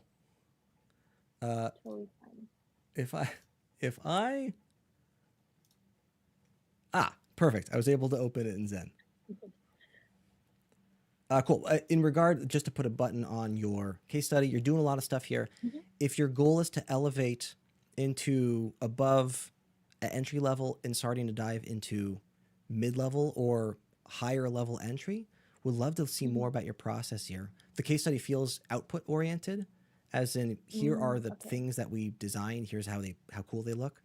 This is kind of the only asset you have, I think, in regard to the process of which you solved some of these Okay. problems. Like, I kind of want to know more about, like, why did you choose this as a solution? How did you narrow down that this would be the focus of the direction your team was going? And then in this solution, how did you break down and understand what areas of the solution needed priority? Okay. If your goal is to elevate from there. Oh, for sure. I want to. Cool. Let's see here. I think you cropped out the top section. In the top section, I was expecting your name, title, phone number, portfolio link, and LinkedIn link. Is that all there? Yeah. Perfect. And then I'd want them spelled out as well. So it's not just a link. It actually, like if somebody Yeah. were to print it. All right, cool. You're on it. Professional summary, education, skills, software, professional experience. And is there a page 2 or is that it? That's it. Perfect. All right, cool. Let's see. There's a couple things to talk about here. Hang on, let me write these down. You can't see this apparently, but product designer title, education, year, order of information. Wow, your bullets look great though. Selected as one of 15 scholars, under 9% acceptance. Selective bolding is cool. I also use selective bolding on my resume. And then professional summary. Cool. If it works for you, I want to speed run some of the resume stuff. And then ideally we'll get to one more person before we hang up the call today. Let's see. I want to start from the higher elevation and move inward. Order of information. So you currently leave with your professional experience. The friction that I'm now attempting to resolve is your experience is going to be the most impressive section on your resume by far. For entry-level candidates, it's usually not, but you have apparently bypassed that in some fashion. I don't know where you got all this experience, but there is no reason to hide it at the very bottom. This should be the first. Oh, okay. This should be the first section on your resume, with the exception of your professional summary.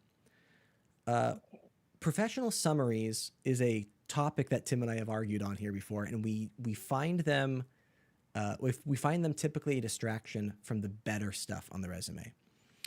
The friction point with a professional summary is they're typically subjective in nature. So if we were to read yours, product designer, create intuitive behavior-driven digital experiences, grounded in psychology and interaction.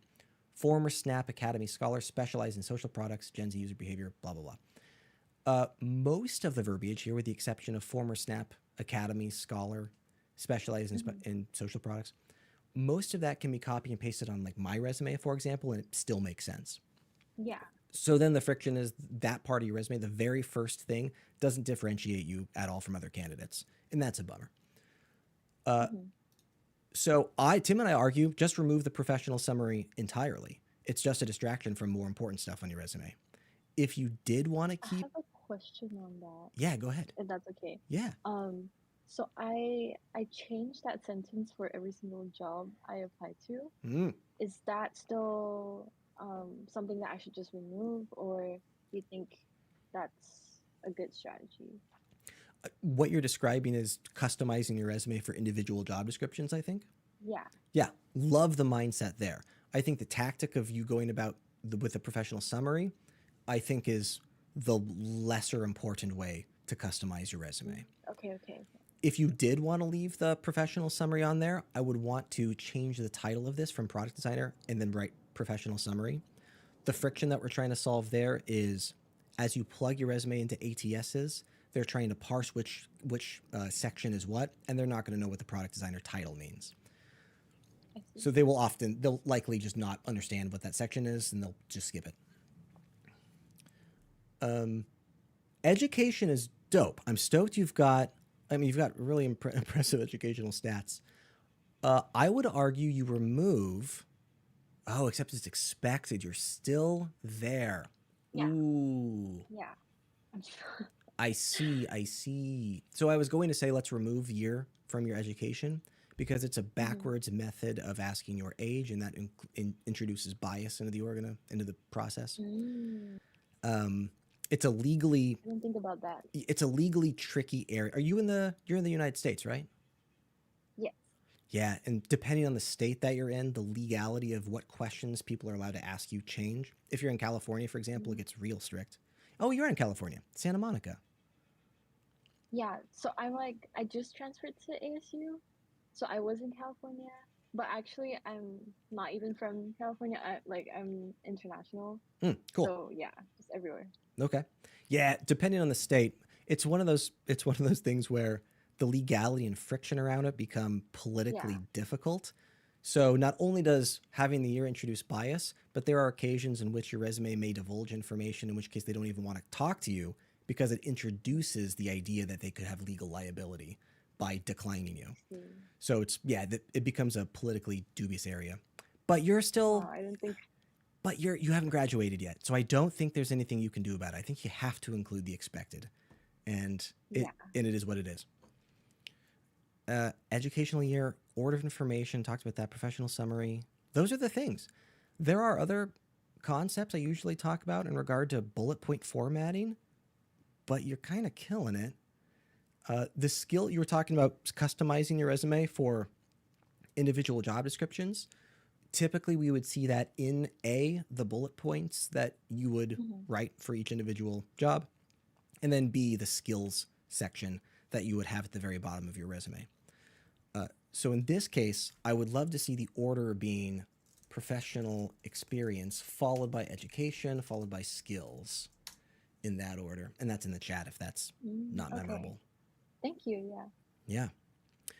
Yeah. Jasmine, we've talked about a lot of stuff here. Certainly more depth we could go on to all of that. If you feel like coming back and talking again, happy to chat again. Tim, my co-host, who's usually here, also an ASU alumni, so he'd be happy Yeah, to. I heard. Yeah, he'd be happy to talk Super with you cool. about that. Yeah.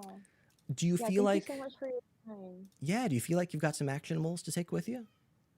Oh, for sure. Yeah, a lot. I'm definitely gonna improve on all the feedback that you gave, and then I'll definitely come back. Excellent, Jazzy. Really appreciate the time. Yeah, thank you so much. I don't want to take too much time. All right. Excellent. Thank you so much, Nate. Appreciate It's you. really getting your feedback. All right, friends on the call. I'm looking at the clock. We have time for one more. If this is your first Feedback Friday today, we do this every Friday, 10 a.m. to 12 p.m. Pacific Standard Time. We only got through a few today, and I'm so sorry for taking longer for some of these. Next up, we've got Nebula, if you're still out there. Feel free to raise your hand.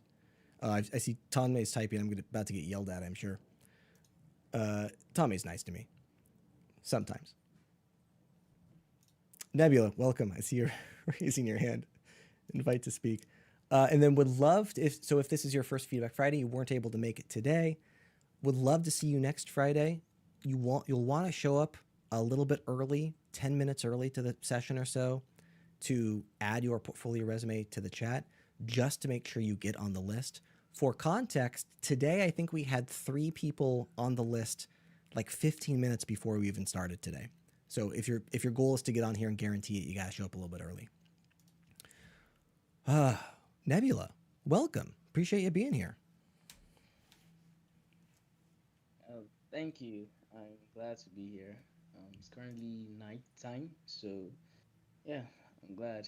This is my first Feedback Friday, and I've been in design buddies for going almost a year now or 2, but this is my first Feedback Friday. Fantastic, man. Hey, I don't have your link opened up. Do you mind pasting the thing you want to take a look at in the chat? Oh yeah, sure.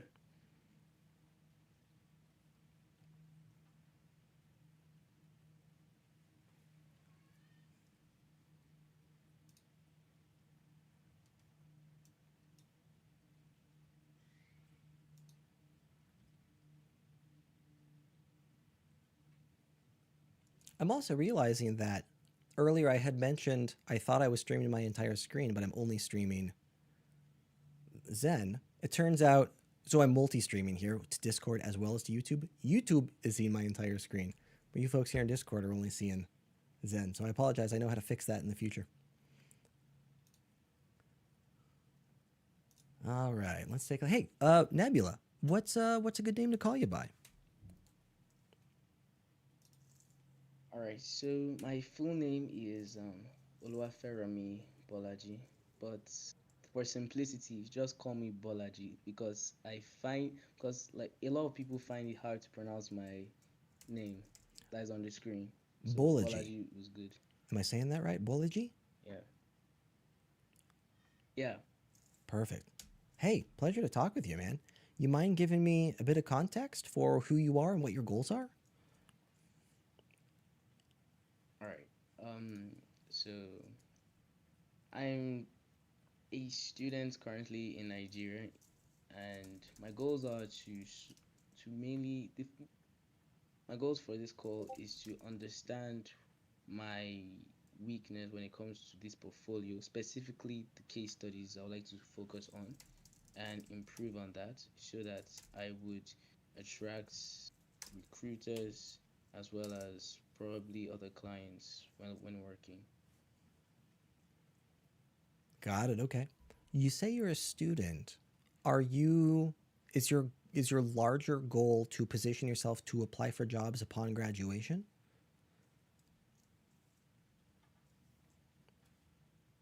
Mm, yeah, it's part of it, but also I would also prefer to, if possible, get some experience. I mean, I have gotten an internship before, like during December, but to get some experience that I could add on my LinkedIn and hopefully be able to, work and do stuff. Yeah, am I hearing that you're looking to start applying for jobs now, even still as a student? Yeah. Cool.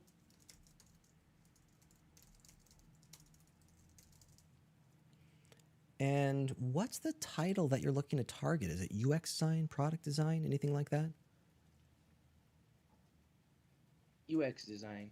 Even though I am a UI UX designer, I very much like the UX aspects of it, and that's what I'm trying to sort of build up and refine. Got it. Okay. Cool. Let's take a look here. Available for work. I design and build user interfaces that convert. Okay. Value prop about me. Oh, this is nice. Made in Framer. Okay. Framer is so cool, man. Just Yeah. I simplify service heavy products and design onboarding and admin flows that boost efficiency and conversion. Nice. And then menu up here, work about contact. Cool. And these look like case studies. Ah, are you still I'm trying to click on the first case study here. That's not Oh, it is loading? I may have hit a bug. First case study is a work in progress, but even as it is, I would still like you to review it. It's not complete, but I've done some sections. Yeah. The other case study is complete though. Okay, happy to take a look. I did find a quick link error. If I go to your work page, this first case study just links back to your homepage, it looks like. Oh, But your homepage that's case study link is working correctly. Though now I've got a navigation menu here that's hanging out with me. Is that just a Zen thing? I was designing it. No, I was designing it based on like my laptop, so I designed to try and stick to the button. Oh, Then I see what you're saying. So it's it's screen size adding. dependent. Yeah. If I adjust my screen, well, Yeah, so that it must be the top of the screen. yeah, That's all right. That's all right. Cool. We'll just well now it's staying. Okay, it's back to being sticky. Who knows, man? We'll just ignore that for now. Fidelity Banking app. Fidelity's bank app, mobile, digital banking platform that allows customers to manage their money. All right, cool. Description. Then an image of some kind, I imagine. Project overview challenges. Cool. Lots to talk about here. Cool stuff.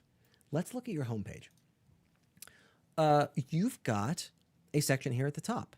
And I love your mindset with having a little descriptive on the top of the page that describes who you are, what you do. Phenomenal for hiring managers, recruiters, who often have a bunch of websites open of all the candidates applying at one time.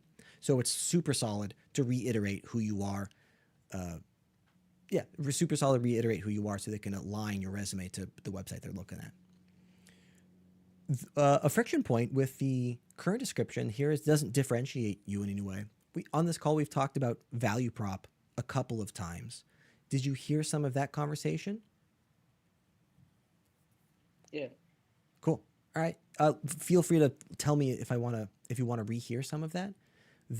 I would be looking for this value prop to describe who you are, what you do, and you've got that, and then potentially the target audience and the benefit that you're wanting to advertise for that target audience. Now, target audience is real easy to say on paper, and if you're a student, then finding a target audience becomes a very difficult thing. It becomes a whole like personal branding experience. So you're not going to have a quick answer to that most likely, unless you do. Like, do you happen to know exactly what niche you're wanting to target? No, I'm actually like struggling with that. Yeah, most folk are. Yeah, so welcome to the one of the main problems all product designers have. Now, I want to say, I'm happy to go into more detail here, but I'm attempting to be more reserved. There are advantages and sacrifices to having a particular niche, and there are benefits to being more generalistic in your targeting. So, as you progress in your career, you may find that you will want to hone this message to be more specific. Note that in the meantime, the sacrifice and the disadvantage this value prop has is that it doesn't differentiate you in any way from other candidates. So, for example, if you apply for a healthcare role and this is you're positioning yourself as a person that builds interfaces that convert, and another person applies who specializes in healthcare, they will likely outbid you for that project. FYI, as you apply for jobs.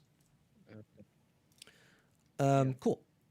You've got an about me section. You've got an about me. Do you have an about page? You do. Cool. Excellent. Experience, I services. didn't work on it, but Yeah. these Yeah. are my No worries. experiences though. Oh, those are just some drafts that you pasted in there. Yeah. Cool. Yeah, no worries. I'm hearing that you're still working on all of this. No problem. Let's look at case study number 1. You've got the description there. Category web design role UX year. Was this a conceptual project? Um, Not really, because that particular bank itself has been found to have quite some issues. First of all, it's slow. Second, it's mostly physical, despite being a digital bank. So a lot of these problems, I wanted to solve them, and with my skills, I said it could be a fun challenge. So I just did. Yeah. Okay, cool. Yeah, we would call that conceptual in the sense that it wasn't a client hiring you. There was no for-profit trade in there, which myriad of advantages and disadvantages to that. Happy to dive into more depth there if that sounds interesting. Project overview, Sure. challenges and solutions. Earlier, I have talked about the 3 core audiences that we're attempting to target: the recruiter, hiring manager, future peers. Did you hear that conversation, or would you like a refresher on that? I heard it. Perfect. The gaps that served us as a design opportunity. Yeah, you've got a lot of cool stuff going on here. Being a student, I would imagine that you would be targeting entry-level positions as you apply for the workforce. Is that sounding right? Yeah. Okay. Yeah, you've got a lot of good stuff here that is well positioning you for entry-level candidacy here. When looking at case studies, looking to get those 3 questions answered, what's the problem you're trying to solve? And it looks like you have this here. Fidelity Bank's mobile app offered a wide range of features, but key actions like savings, transfer, financial planning were not clearly prioritized. Okay. Users could not complete tasks, and the interface didn't guide them. That's the genuine problem. Perfect. Next question is, how did you go about solving that problem? So it looks like the define section here: key research and findings, Fidelity app, routine transfers. Cool. Competitive analysis. Dope. Yeah, this is solid. And then now it looks like we're diving ideate. It looks like we're diving into solutioning now. Look at your framer talent, man. The text updating as I scroll. Look at that. Yeah. Cool. Thank You, you. you've got all the right stuff here. The I think the next portion there's a phrase that goes all good writing is rewriting, and the idea now is you've got a draft of this that has all the factual information. Now it's just finding a way to regurgitate the story in a consumable fashion. And I think that's the largest area of opportunity for this one. And I feel like we've talked about that theme a lot today. But it's such an important factor. You've got a lot of cool stuff going for you. Earlier, I had mentioned that folks don't read your case study, they skim through it and read your titles. And a good barometer for validating that you've written a case study that is successful is if we take away all the content and we only read the titles of your case study, we still get the gist of the story that you're telling. And I don't know that this case study passes that test just yet. So we've got project overview, challenges, and solutions. And I'm curious if we can do the first sentence trick. So rather than saying project overview, instead say, this project evaluates the Fidelity Bank's current UX, identifies friction points affecting efficiency and user satisfaction. It's a little lengthy, and we can shorten that, but that is already a better title than project overview. Challenges and solutions. Yeah, I saw. I'm sorry, go ahead. Um, yeah, I get it because when if I were to pick a book or watch a video on YouTube, it's mostly the title that is alluring. It's never really the most thumbnails are part, but the title is equal to the attention I grab. Yeah, I don't have any science. I don't have any knowledge around that, but what you're saying sounds right to me in regard to case studies. The friction we're trying to solve is because nobody reads it, they only skim it. How can we still make it consumable for skimmers? And that's where the titles come into play and assist with that storytelling. Like the section challenges and solutions here, if we were to rewrite that as key actions like savings, transfers, and financial planning were not clearly prioritized, that's a phenomenal title. And that is already telling the story. That's great. Did you happen to see the tricks I was running with Notebook LM? No, Yeah, so Notebook I've heard LM, you mention it a couple of. heck yeah, and we won't have time to take yours into it because I can generate a slideshow, but it takes 10 minutes to chew on it. If Jazzy's still here somewhere, we've got the slide. I had it chewing on hers, but we never did get back to review it, which is fine. The idea is you take your case study, you plug it into something like Notebook LM, and then you have it generate a slide deck based on your case study, and it attempts to retell that story. And it's phenomenal for that of storytelling. So in this case, this is the previous case study we were looking at. It said habit pets gamifying wellness on Snapchat. Yeah, it's so good at telling stories.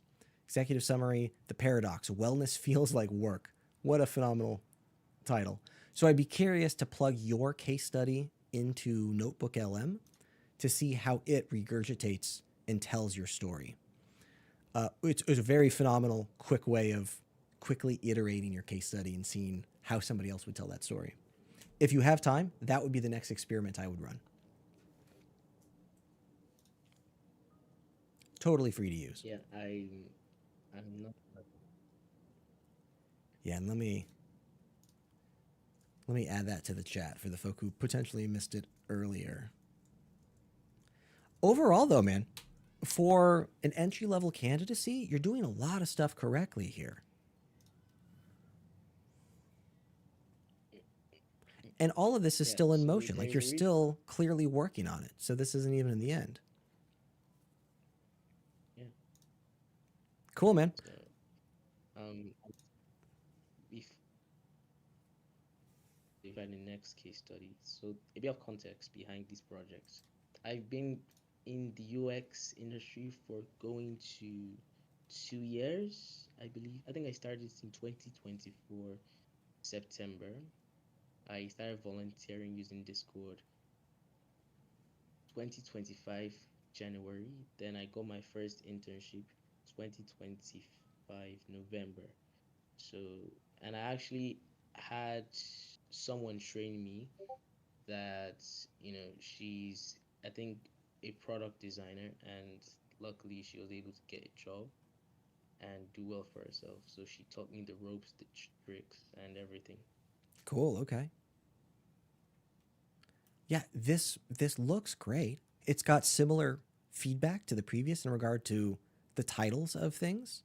So like here we have define, heat maps, competitive analysis. These feel very checkboxy. It would be more interesting to update these titles with the new ones. Users fixated on the large model image, while the headline action drew almost no engagement. Like that's a phenomenal title. Overall, though, this still looks great. The fact that you have impact and metrics at the bottom is a differentiator for that of entry level candidacy. Very few folk of your elevation have impact metrics. That's great.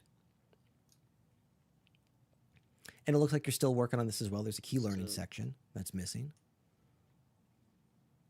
yeah. Yeah. For the impact section, I'm not sure if it really counts because it's for a hero section, and I don't think I had many people available for to test this. So I sort of used AI to sort of mimic eye movements a person would do, and it sort of like gave me this as a result. So I don't know if that counts as an impact. Let me say this in a different way then. When a hiring manager is looking at your case study, they're having those three questions, looking to have those three questions answered. What's the problem you're trying to solve? How did you solve that problem? How did you validate success that the problem was solved? Except that that third question, how did you validate success, is typically only found in mid-level candidates and above. So you are providing a case study with the mindset that measuring success and building metrics and incorporating metrics in your flow is paramount to your process. And that's a mindset that we're wanting to communicate, not necessarily the impact itself, because nobody cares about these specific numbers. What we care about is that you are a person that cares about numbers and that you're utilizing these metrics in your process. So, despite your dissatisfaction with the accuracy of these numbers, it's a phenomenal thing to have and differentiates you from that of entry level candidacy. It's great. All right, yeah. Thank you. Thank Yeah. you. Balaji, I'm looking at the clock and I've got to take off for the day, but you've got a lot of stuff Yeah. going for you here. Real fast, there's that third audience, that future peers audience. They're going to be satiated through your about page, and you've got a lot of cool stuff going on here. Would love to see more personality in regard to like who you are, some photos about you. There's a thing I like to say on these calls. Your about page should feel closer to that of a dating profile than a professional bio. The problem we're trying to solve there is these are people who will share like a cubicle wall with you for 8 hours a day.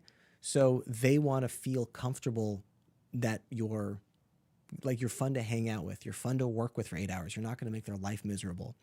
And those candidates are Yeah, yeah. still foundational to the hiring process because they have a say in that hiring process.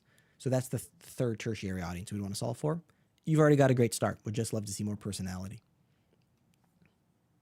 Yeah. All right. Thank you so much. Yeah. I really appreciate. Balaji, really appreciate the time. Appreciate you being willing to speak with us today, Yeah. especially it being your first time here. That's great.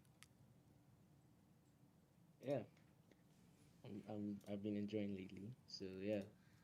Thank you so much. Yeah, appreciate you. All right, folks, we've hit the end of Feedback Friday. I'm so sorry to the folks we haven't gotten a chance to talk with. Looks like Pavan, Prakash, the Maker, all was next. The Maker, I see you making fun of me. You're getting deprioritized from now on. That's not true. We can totally chat. We do this every Friday, 10 a.m. Pacific Standard Time to 12 p.m. Pacific Standard Time every Friday. Normally, it's myself and my co-host Tim here. He's off at a professional speaking engagement today. He's being a professional presenter today. He's off doing like really cool things, and I wish we were able to take a look at what he was saying. if we didn't get a chance to hang out with you today, come early next Friday and add your thing to the chat. Look in the chat. What time does this happen? It happens 10 a.m. Pacific Standard Time. Also, feel free to take a look at the other webcam on the other account below me here. This is the Feedback Friday title card, or left of me, depending on if I'm enlarged on your screen. It has the details on there as well. Pleasure hanging out with y'all. I'll see you again all next Friday. Take care, folks.